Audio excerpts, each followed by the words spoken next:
Boa tarde a todos. É uma alegria muito grande hoje a gente poder estar aqui, estudando um pouco mais do Evangelho, estudando um pouco mais dessa doutrina espírita que tanto nos consola, que tanto nos abraça, que tanto nos afaga.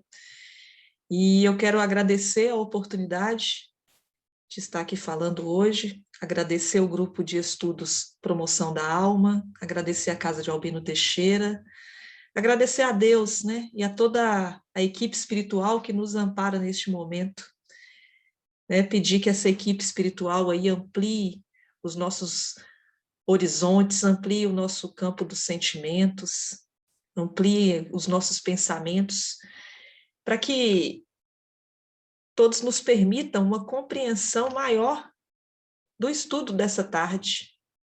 Abra os nossos corações para a compreensão deste estudo de hoje, Então, muito obrigada aí a todos por este momento que iremos passar juntos aqui.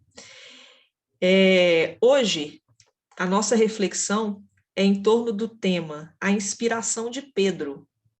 E essa passagem ela está inserida no Evangelho de Mateus, no seu capítulo 16, versículos de 13 a 20. E ela se desenvolve em cima de uma pergunta feita por Jesus aos seus discípulos. E essa pergunta é uma pergunta curiosa, porque muitas vezes as pessoas fazem essas perguntas para nós mesmos. Ou a gente se faz essa pergunta muitas vezes, do trajeto da nossa vida, da nossa caminhada. Em vários momentos da nossa vida, da nossa existência, essa pergunta se faz presente. E que pergunta é essa? A pergunta que a gente já ouviu algumas vezes, que a gente já se fez algumas vezes é: quem é Jesus para você? Quem é Jesus para nós? E aí cabe a cada um de nós refletirmos sobre essa resposta. E cada vez que refletimos, a nossa resposta, ela vem mais carregada de amor. E cada pessoa ou cada individualidade que ouve essa pergunta responde de uma maneira diferente. Uns vão responder conforme seu coração, conforme seu sentimento. Outros já vão responder conforme a razão. Para uns, a resposta vai se resumir em uma só palavra: amor. Já para outros, a resposta caberá uma longa dissertação sobre tudo que Jesus representa na vida dele, ou na nossa vida. E por aí vai. Mas o importante dessa resposta é o que Jesus representa em nossos corações. É o que ele representa para nós em nossa vida. Qual a diferença que ele faz na nossa caminhada?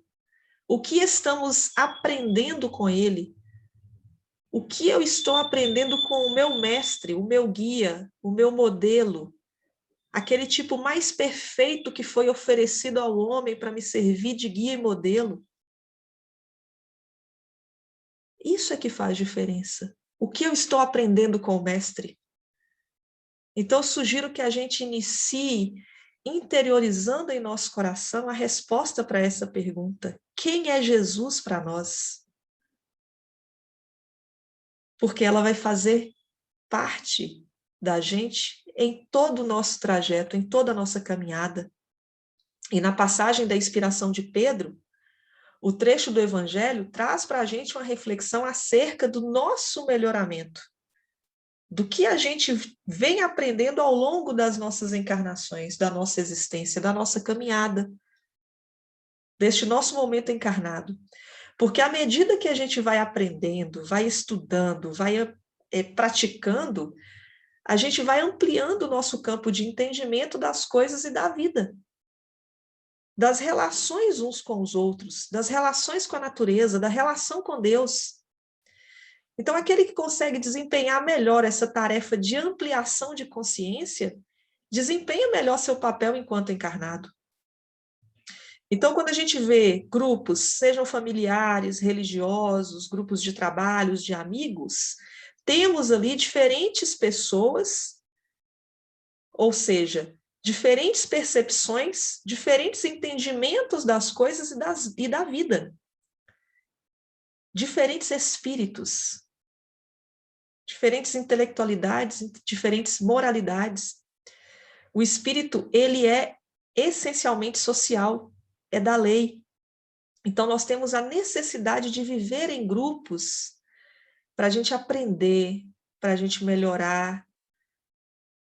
Temos que conviver para trabalhar as leis divinas em sua essência.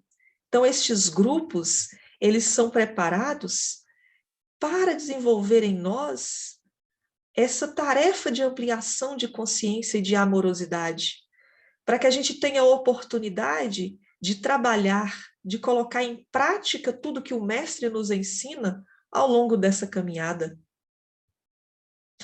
Então, vamos ler a passagem para que a gente possa refletir melhor a respeito disso. Mateus 16, versículo 13 a 20.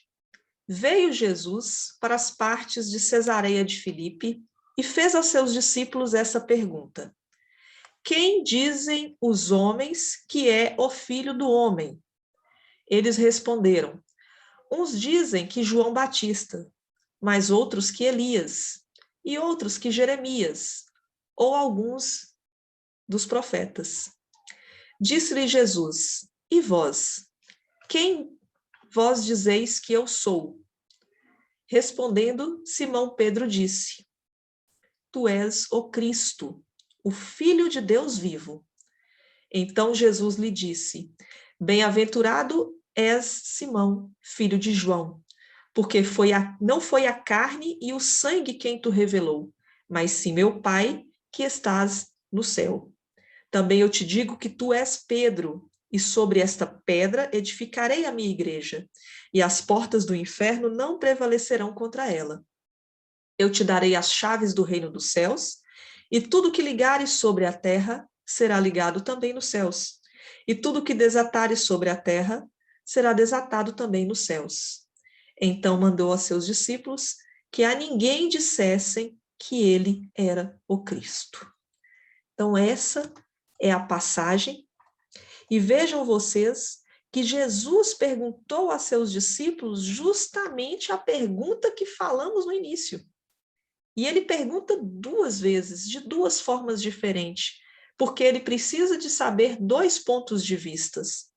Então, primeiro ele pergunta o que dizem que eu sou, se referindo ao que as pessoas que não conviviam com ele, mas que o observavam à distância, pensavam ao seu respeito. E depois ele pergunta, e vocês, o que dizem? Querendo saber o que eles entendiam. Então, Jesus queria saber, primeiro, no âmbito geral, num plano de massa, e depois num grupo pequeno. Ele queria saber o que os seus discípulos, aquele grupo que convivia com ele, aquela família, aquela união de pessoas, o que eles entendiam que era Jesus.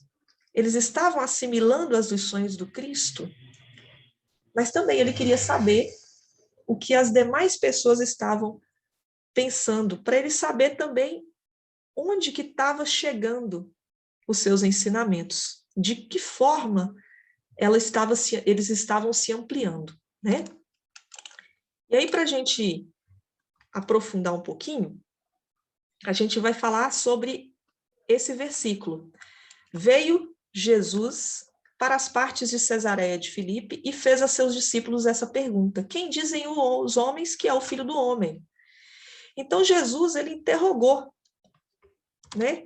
Ele interrogou aí os seus discípulos com essa pergunta, mostrando para eles que ele era um mestre, e ele sendo um mestre, ele pode perguntar, né, pode aferir os valores dos seus discípulos para saber o grau de entendimento deles, para saber se eles estavam assimilando a lição, né?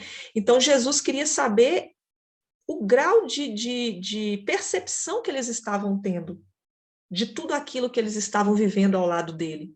se eles estavam atentos, observando a tudo à sua volta. Porque essa é a proposta da doutrina espírita, observação, fé raciocinada.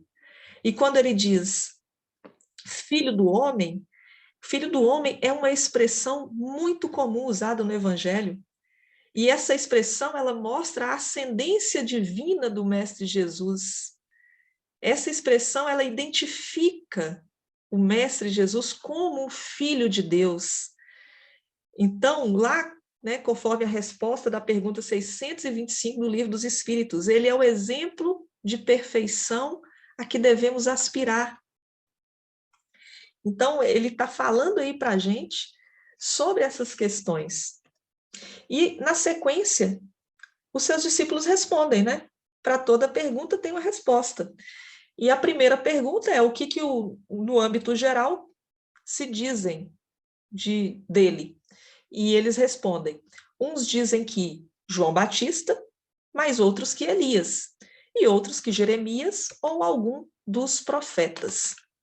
Essa resposta é dada porque Herodes, ele achava que Jesus era João Batista ressuscitado. E não tinha como, porque João Batista, ele foi decapitado, né, um pouco depois do batismo de Jesus. Então, não tinha como ter um processo de reencarnação.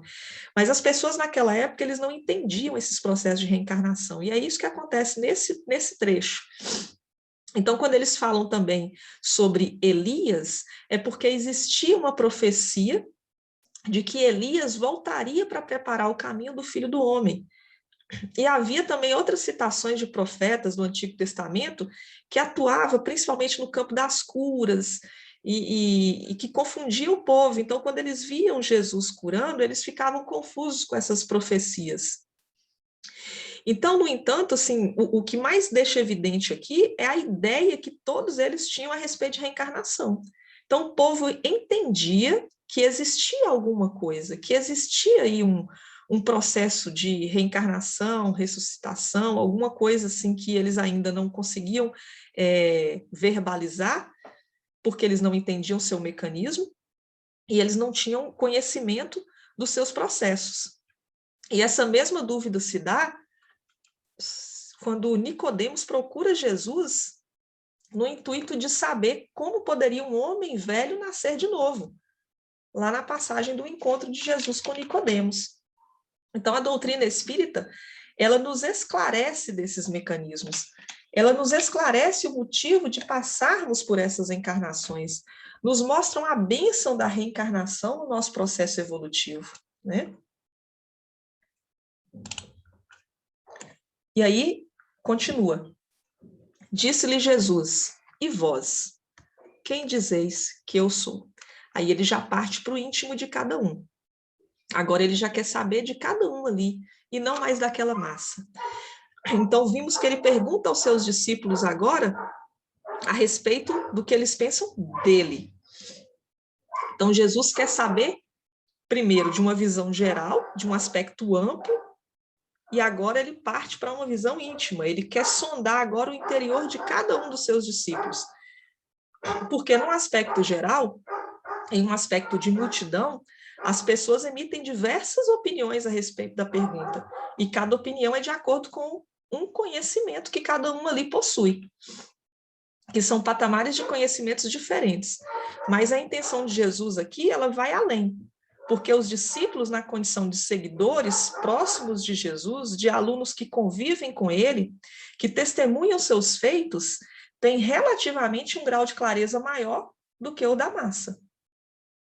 Ele entende que, estando ali na caminhada com Jesus, eles têm uma posição espiritual um pouco mais elevada por conviver e exercitar diariamente com o mestre as suas lições.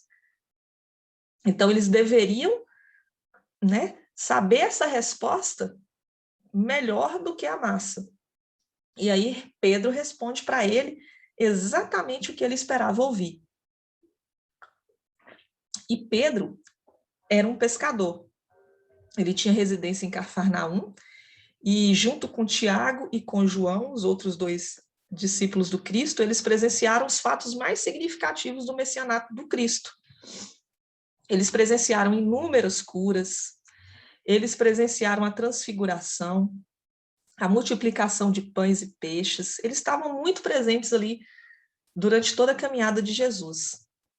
E quando ele diz assim, tu és o Cristo, o Filho de Deus vivo, Pedro aí está afirmando que ele é o Messias, que ele é o escolhido para governar a terra, e que para chegar a esse patamar de governador da terra, ele já passou por diversas esferas de aprendizagem, que é o mesmo caminho que nós, espíritos encarnados, estamos passando nesse momento, estagiando na carne para desenvolver experiências, aprender gradativamente a lei do amor. Mas ele afirma que ele foi o escolhido e que ele é o Filho de Deus. Então tem uma divindade aí também.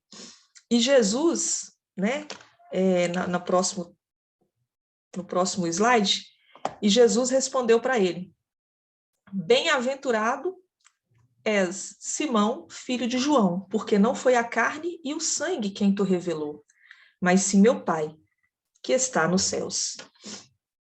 Então, quando Jesus escuta a resposta de Pedro, naturalmente ele fica muito satisfeito, porque Pedro, ele enfatiza para Jesus que ele se desligou da matéria ao ter essa inspiração.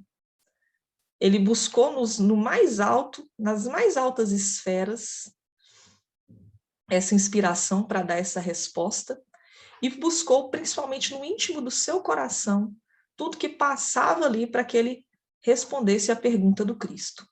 Então ele ultrapassou as barreiras da carne para exteriorizar o sentimento e o entendimento de tudo que havia assimilado.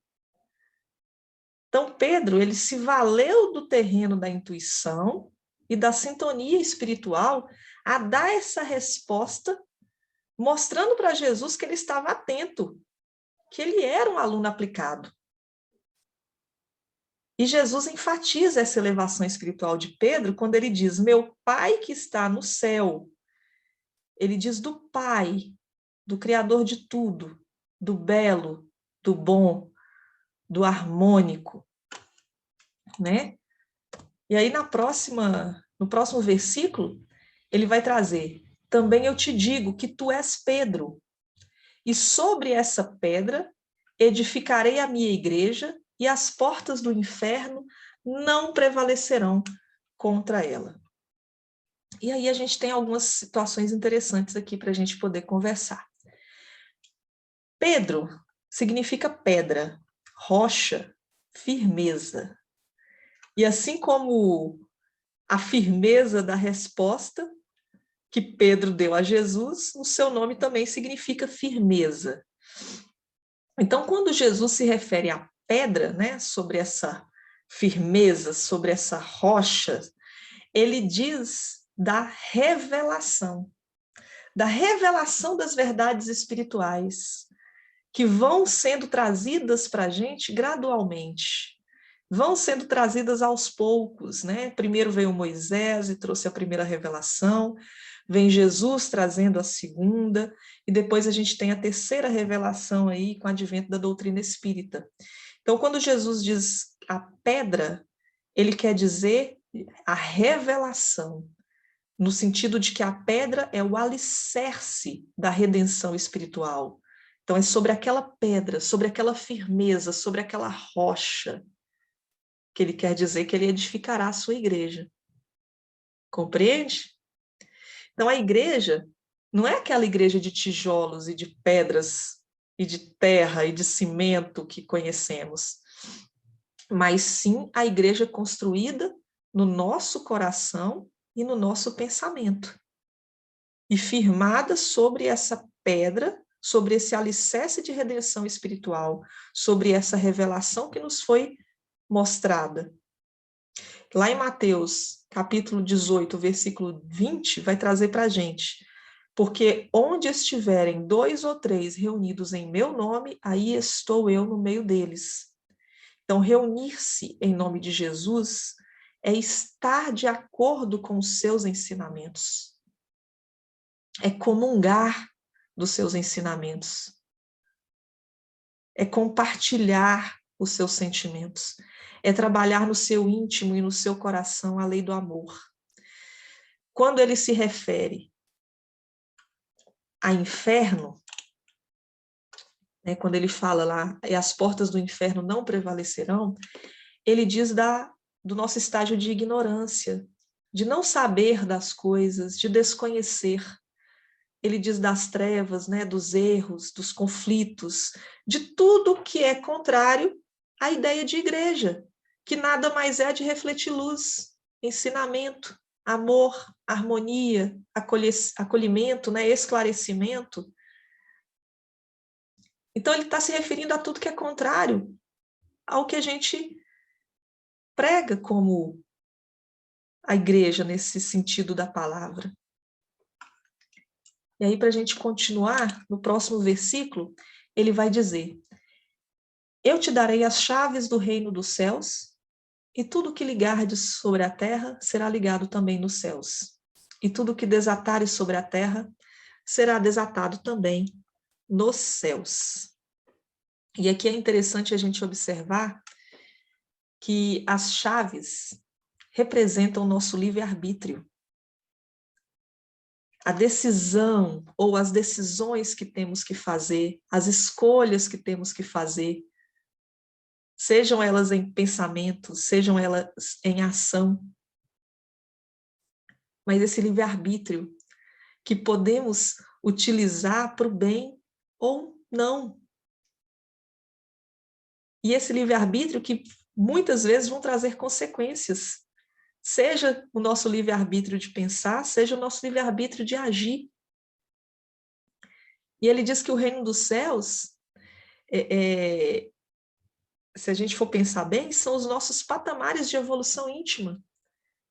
Então, o reino do céu é aquilo que eu edifico dentro de mim. E ele não vem com aparências exteriores. Ele se desenvolve conforme eu vou amando, conforme eu vou me moralizando, me elevando, me intelectualizando. Então, intimamente, eu vou construindo o reino dos céus dentro de mim, vou conquistando patamares evolutivos, vou ganhando mais liberdade para usar as chaves, o livre-arbítrio, e vou usando este livre-arbítrio de forma mais tranquila, mais suave e mais consciente. Então, quando se diz que ligardes na terra será ligado no céu, refere-se à lei de causa e efeito. Porque nossos atos vão ter alguma consequência. E como estamos na carne, e ora na erraticidade, e sempre fazendo escolhas e passando por provas para nosso melhoramento, para nosso desenvolvimento, para chegarmos à perfeição, então, o tempo todo vamos sendo provados. O tempo todo estamos diante da lei de causa e efeito. O tempo todo estamos com o livre-arbítrio na nossa mão. E para chegarmos ao destino que todos nós espíritos devemos chegar, que é a perfeição, a gente precisa passar por essa caminhada evolutiva de aprendizado. O aprendizado, ele é gradual. Ninguém aprende muito rápido. A evolução não dá saltos. É necessário que a gente tenha esse convívio em sociedade para que a gente aprenda cada vez mais. Mas é importante que a gente tenha a firmeza da inspiração de Pedro, entendendo e sabendo qual que é o modelo que devemos seguir, caminhando ali lado a lado com o mestre. E aí ele fala no seu derradeiro versículo: então mandou aos seus discípulos que a ninguém dissesse que ele era o Cristo. Por que que ele fala isso? Porque não adianta falarmos para alguém verdades que ele não está pronto para escutar. Cada um tem um momento de aprender, de entender, de sentir. Cada situação tem o seu momento que vai ter um reflexo mais absoluto de aprendizagem. Assim foi que Jesus falou aos seus discípulos: não falem quem eu sou, deixem que eles sintam. Não falem que eu sou o Cristo. Deixa que eles vão entender. Vai chegar o momento de que cada um vai entender. E assim somos nós. Quando a gente volta lá no início da nossa reflexão, onde a gente interioriza quem é Jesus para nós. Falamos de coração, quem ele é. Falamos de razão. Falamos o que sentimos. Falamos do amor que vibramos por Cristo. Como que a gente responde essa pergunta? A gente responde com tanta autoridade, tanta precisão e tanta inspiração como Pedro respondeu?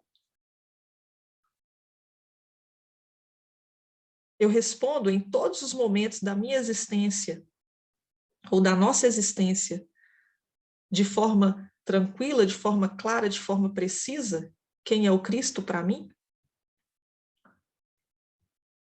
Muitas vezes estou envoltas em diversas emoções e isso varia, porque é coisa da carne.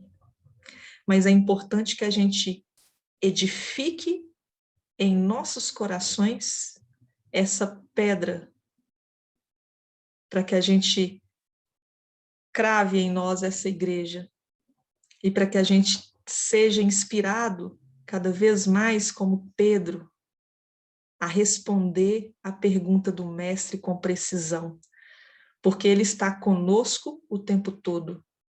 Ele está ao nosso lado, nos acompanhando, nos amparando, nos orientando, nos mostrando o bom caminho, nos dando ânimo. E em qualquer momento que a gente passe, que a gente precise do seu auxílio, ele está lá. Para qualquer vicissitude da vida, basta a gente perguntar o que o mestre faria, para que a gente tenha a inspiração de uma boa resposta. Então, com essas palavras, eu agradeço mais uma vez a oportunidade. Fiquem todos vocês com Deus, que o Mestre Jesus esteja presente nos lares e nos corações de cada um. Que Jesus nos acompanhe. Tenha uma boa tarde.